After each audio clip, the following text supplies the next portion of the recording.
juga di jam-jamnya mulai dari kalau kemarin sih saya lihat dari jam 15 sampai malam, karena kan pada hari terakhir itu ditutupnya kan jam 23.59. Jadi begitu ada afirmasi yang berasal dari zona 2 dan 3 itu masuk di berbagai sekolah seperti misalnya Fatmanaba dan sebagainya, itu seperti mendapatkan domino efek gitu loh Mbak. Jadi karena kan zonasi itu kan biasanya kan terdiri dari 3 sekolah. Misalnya nih ya, Fatma 8, 7, nanti yang kena 7 yang berada di posisi terakhir tergeser, dan itu karena malam itu susah mencari sekolah kan itu udah ditutup masalah ya BPDB-nya. Jadi gelombang tsunami yang kebetulan berasal dari satu jalur yaitu afirmasi itu yang membuat mekanisme teman-teman di zonasi reguler zona satunya itu mengalami banyak kendala.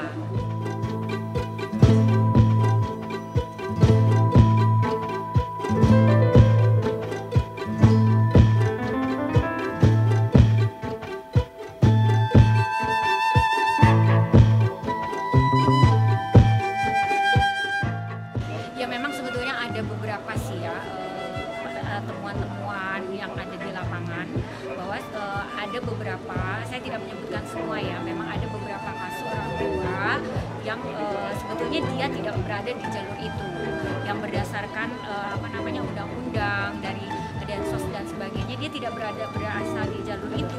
Jadi dia memiliki kemampuan kan, kalau misalnya kan yang tidak mampu berdepan tidak dari disabilitas ya, itu dia tidak sama sekali punya, tetapi dia punya kartu afirmasi dalam bentuk KFS itu, dan dia boleh mendaftar di mana aja gitu loh, di mana saja dengan nilai berapa saja gitu kan. Jadi makanya itu loh Mbak yang kemudian jadi masalah ya, nanti kedepannya memang harus ada data-data seperti itu gitu loh. Sebetulnya dimohon kebijakan lah ya dari lembaga-lembaga seperti Capil, Densos dan sebagainya, karena Dispora juga tidak bisa bekerja sendiri sih Mbak, karena kan dia berdasarkan administrasi. Jadi saya kira memang perlu duduk bersama lah 3 lembaga ini.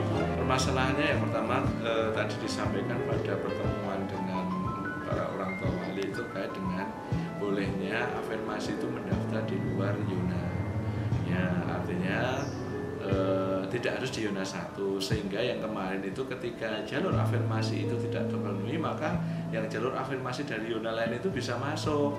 Nah ini kebanyakan dari para orang tua itu adalah yang dari Yonasi tapi terlempar, sehingga mestinya setiap jalur yang tidak terpenuhi itu kan akan ditambahkan ke jalur Yonasi. Nah ini tidak terjadi gara-gara apa? Yang jalur afirmasinya dipenuhi oleh yang dari luar Yonanya. Nah inilah yang tadi sebenarnya yang dipermasalahkan tadi.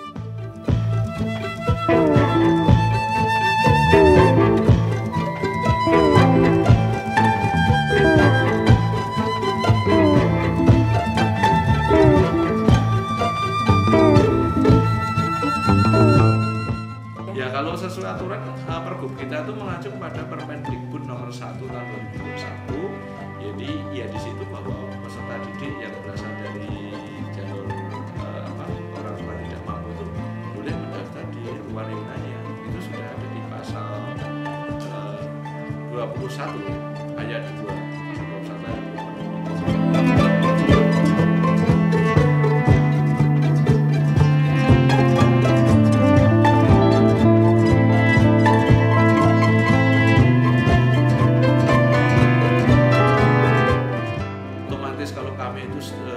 Setiap tahun itu menggelontorkan terkait dengan beasiswa kartu cerdas untuk pembiayaan biaya personal orang itu yang beli pakaian seragam, beli sepatu, beli yang kepentingan pribadi untuk mereka, sekolah buku, alat tulis dan yang lainnya. Itu kami memberikan beasiswa kartu cerdas. Belum lagi yang misalnya kalau di sekolah-sekolah itu ada yang ditahan ijazahnya misalnya karena tidak mampu membayar, itu biasanya di sekolah-sekolah swasta itu juga kita gelontorkan beasiswa kelangsungan pendidikan itu. Kemudian juga yang di inklusi juga ada beasiswa serupa yang membantu mereka-mereka dari golongan yang tidak.